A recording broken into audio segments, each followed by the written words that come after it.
plaisir de vous recevoir, vous et Madame Favra, lors de la conférence de presse de 13h30. Je vous prie, Monsieur Moulin, je sais que vous allez aborder la situation de la liberté d'expression en Algérie, entre autres. Vous avez la parole pour 10 minutes. Madame la Présidente, Mesdames et Messieurs les députés, honorables invités. Nous souhaiterions, à travers cette intervention, que le contact soit celui de l'écoute, du partenariat et de la réflexion, et puis par ailleurs d'un travail de terrain, qu'une audition dans le sens traditionnel du terme. Par ailleurs, nous souhaiterions également vous exposer un certain nombre d'idées, de réalités relatives à un certain nombre de points qui constituent une sorte de blocage de nature politique, institutionnelle, juridique et opérationnelle, parce que ce sont des blocages qui mettent la société en général et les défenseurs des droits de l'homme et les journalistes particulièrement dans une situation de péril, de difficulté. L'Algérie a connu un début de transition démocratique respectable. Malheureusement, il y a eu des dérapages de nature politique, aussi bien au sein du pouvoir qu'au sein d'une certaine opposition intégriste. Mais il se trouve que ce grand dérapage a conduit à une situation de réconciliation entre les deux partenaires de la crise, c'est-à-dire les deux acteurs qui étaient à l'origine de la crise. Mais la société en général s'est trouvée piégée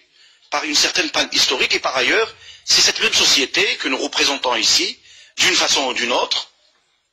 c'est elle-même qui a payé la facture. Elle paye cette facture de crise, de panne, de blocage politique sur un certain nombre de points. L'Algérie, qui était au début des années 90 une expérience extraordinaire en matière de liberté d'expression, de liberté de la presse, de promotion d'une nouvelle génération de journalistes, se trouve maintenant depuis une dizaine d'années dans une situation de régression assez dangereuse contre toutes les possibilités de liberté d'expression, de constitution de création de journaux et d'interventionnisme direct, aussi bien des pouvoirs du gouvernement, de l'administration, que des services de sécurité dans l'exercice direct de la profession journalistique, c'est-à-dire celle de l'information. Il y a là une proposition à faire, et celle que tout le monde défend, particulièrement les journalistes et les défenseurs des droits de l'homme, c'est la levée de cette obligation juridique et sécuritaire quant à la demande d'autorisation pour le lancement de toute publication en Algérie, un quotidien, un hebdomadaire, un magazine, une revue, etc. Ainsi que justement cette tentative de mainmise sur les nouveaux médias, c'est-à-dire cette tentative de bloquer les expériences nouvelles en matière de liberté d'expression à travers Internet. Et nous savons maintenant, nous avons des échos, que le pouvoir en place va commencer à préparer une armada de textes de loi pour justement bloquer toute possibilité d'accès à ce mass média, en l'occurrence les réseaux sociaux, etc. Il y a également un problème de fond, et que le pouvoir refuse catégoriquement d'ouvrir, c'est celui de l'audiovisuel, c'est-à-dire le champ audiovisuel, aussi bien privé, pour l'investissement privé, qu'un moyen d'expression d'une certaine classe politique d'opposition, cette même opposition qui se trouve dans une difficulté extraordinaire, parce que le pouvoir lui interdit tout accès aux mass médias lourds, il lui interdit également l'espace public, c'est-à-dire tout type d'organisation, tout type de rassemblement qui ne passerait pas par une autorisation bureaucratique, c'est-à-dire de l'administration centrale, cela veut dire des services de sécurité. Il y a également, sur le plan du code pénal, il y a une loi qui est utilisée comme l'épée de Damoclès sur la tête de l'ensemble des journalistes et des intellectuels, de ceux qui veulent s'exprimer, qu'il faudrait justement abroger, et cette loi elle est relative donc au délit de l'opinion et à l'emprisonnement des journalistes. En voilà un pays qui a connu une expérience extraordinaire, qui tend maintenant vers, et qui connaît chaque semaine, chaque mois, des procès contre des journalistes, contre des journaux, des directeurs de publication, etc. Et c'est malheureusement une régression qui n'est pas du tout féconde sur le plan de la liberté de l'expression et sur le plan de l'engagement des journalistes et des défenseurs des droits de l'homme en général. Il y a également un problème de fond qui se pose et qui est de nature institutionnelle, c'est le refus catégorique de donner, d'offrir aux intervenants la possibilité d'accès à l'information et de son exploitation et de sa diffusion. Ces mêmes problèmes de liberté d'expression en Algérie conduisent à un problème de fond également, qui est relatif donc à la corruption, à la torture et aux droits de l'homme en général. Il y a une régression extraordinaire, terrible, qui touche fondamentalement aux droits de l'homme, aux droits fondamentaux de l'homme, individuel ou au collectif, les droits d'organisation, le droit de rassemblement, le droit tout simplement de dire non aux agissements et aux pratiques du pouvoir en place. Et pour cela, il y a une sorte de rapprochement entre les différents partenaires du pouvoir en place qui ferment tous les accès, toutes les possibilités d'expression, aussi bien pour les organisations des droits de l'homme qu'à la société, qu'aux partis politiques, etc. Et nous souhaiterions dans ce sens-là qu'il y ait un conditionnement et une conditionnalité de toutes sortes de partenariats avec l'Union européenne qui concernerait justement ce droit de la société à s'exprimer librement et à s'organiser, à lancer des associations, etc. Et un observatoire indépendant euro-militaire, euro-arabe serait peut-être un moyen de contrôle, de suivi des situations de torture,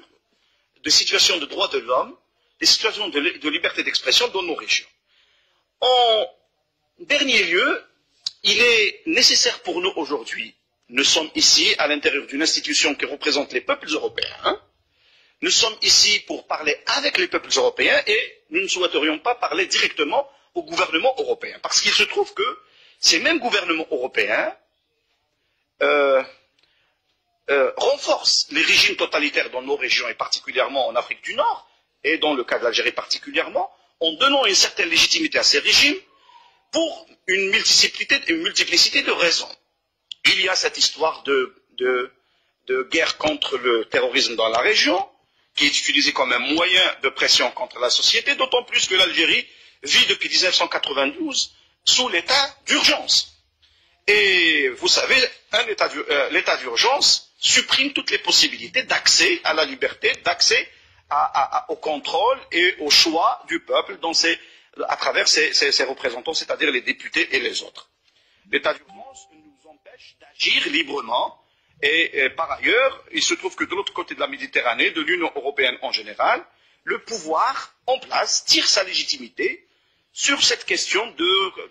débat, de guerre contre le terrorisme d'un côté et la défense des intérêts de ces mêmes pays, particulièrement des partenaires économiques de l'Algérie du côté de l'Europe,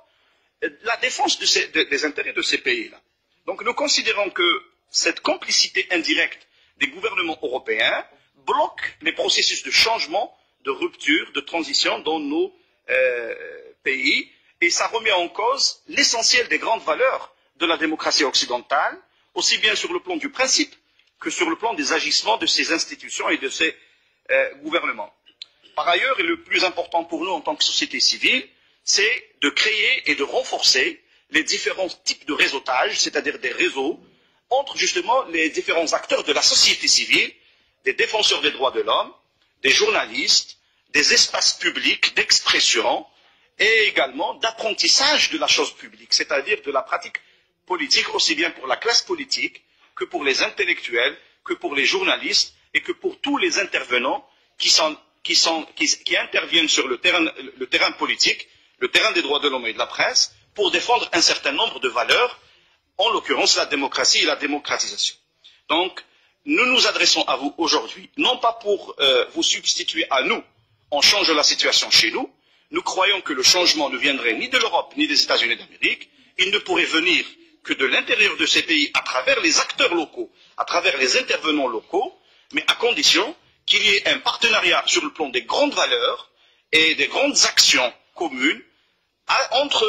les acteurs chez nous, les différents acteurs du changement chez nous, et la société civile, à travers les représentants de cette société civile. Et nous avons l'honneur aujourd'hui d'exposer cette somme d'idées